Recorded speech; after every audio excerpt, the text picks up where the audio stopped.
Мурдагы президент Курманбек Бакиевдин үй бүлөсү Кыргызстандан 300 миллион доллардан ашык акчаны 2010 жылы чыгарып кеткен. Бул тууралуу жергиликтүү массалык маалымат каражаттарында жарыяланып, муну ошол кездеги башкы прокурор болуп иштегендер да тастыкташууда. Алардын бири экс-прокурор Аида Салянова. Ал башкы прокурор болуп турган кезинде мыйзамсыз чыгарылган каражаттарга тиешеси бар өлкөлөрдүн элчилери менен жолугушуп, уурдалган акчаларды иликтөөгө алган. Действительно, саботаж болуп турган болсо, ушу акчаларды издебей эле койгула, бул жумушту токтоткула деген болсо, анда бирөө указанияны берди да, ал указание берген адамдарды табыш керек да.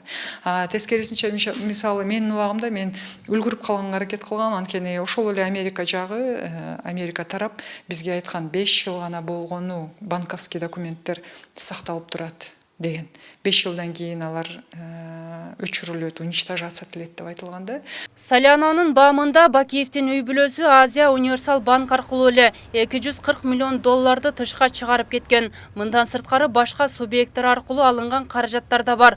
Бул багытта иштер 2013-2014 жылдары башталып, Салянова АКШ жана Канада шаарына барган. Жыйынтыгында мыйзамсыз чыгарылган каражатты табуу жана кайтаруу боюнча Америка Кошмо Штатын кызматташууга чакырып, жардам берүүлөрүн суранган. Мен ойлоп атам, эгерде 15-жылы барган болсо, балким мен 13-14 жылы баштаган баягы жумуштун алкагында балким алар баргандыр. Балким деп гана мен предполагать этип атам.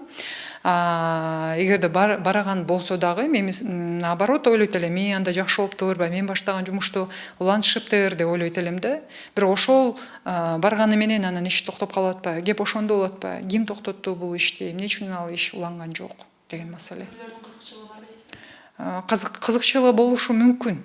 Бирок аны тергөө органдары аныкташы керек.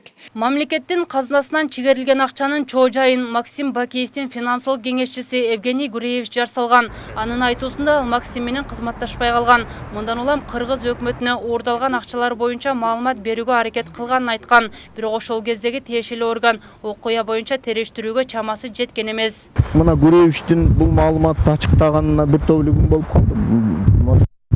Мамлекеттик органдар азыр бир маалымат берип жок. Эмне максат менен барышкан? Ошол командировканын негизинде бир отчет жазылганбы? Эмне деген маалымат алынып келген? Эмне себептен келгенден кийин иш козголгон эмес, же болбосо жанданган эмес? Ошол маселелер. 18 жылдан бери аягына чыкпай келген ишти азыркы бийлик колго алышы керек дейт Байболов. Мисалы Максим Бакиев менен саналаш болгондор бийликке келип, анын ишин жабууга аракет кылуулары да мүмкүн. Анткени кыргызстандык эки прокурор Гуреевич менен жолукканы айтылып, бирок иш ошол бойдон калган. Чалгындоо кызматы жана финансылык чалгындоо кызматы, улуттук коопсуздук кызматы, башкы прокуратура баарыбыз билип, 10-жылы эле аныктап далилдерди топтоп. Анан эми азыр Гуреевич ошону айтып атат. Мен боюмча ал эки максатты көздөп атат го дейм. Биринчиси, ушинтип айтсам, балким Кыргызстандын азыркы бийлиги менен кызматташ кандайдыр бир мага мүмкүнчүлүк берсе Кыргызстанга келип жашайын деген ою бар болушу мүмкүн. Экинчи ою, ушинтип айтсам, Максим Бакиев коркуп кетип мага акча берет го деп ойлоп атат го дейм да. Экс-прокурорлор казынадан чигерилген акчаны жана бул ишке тиешеси бар адамдарды жоопкерчиликке тартууга мезгил келип жеткенин айтышат. Ал эми тиешелүү орган аталган иш боюнча териштирүү жүрүп жатканын билдирди. Бүгүнкү күндө башкы прокуратура тарабынан тийиштүү башкармалыктар тарабынан текшерүү жүргүзүлүүдө. Ошол айтылган дооматтар боюнча. Көпчүлүктүн кызыгуусун арттырган бул окуя боюнча башкы прокуратуранын иши качан аягына чыгары азырынча белгисиз.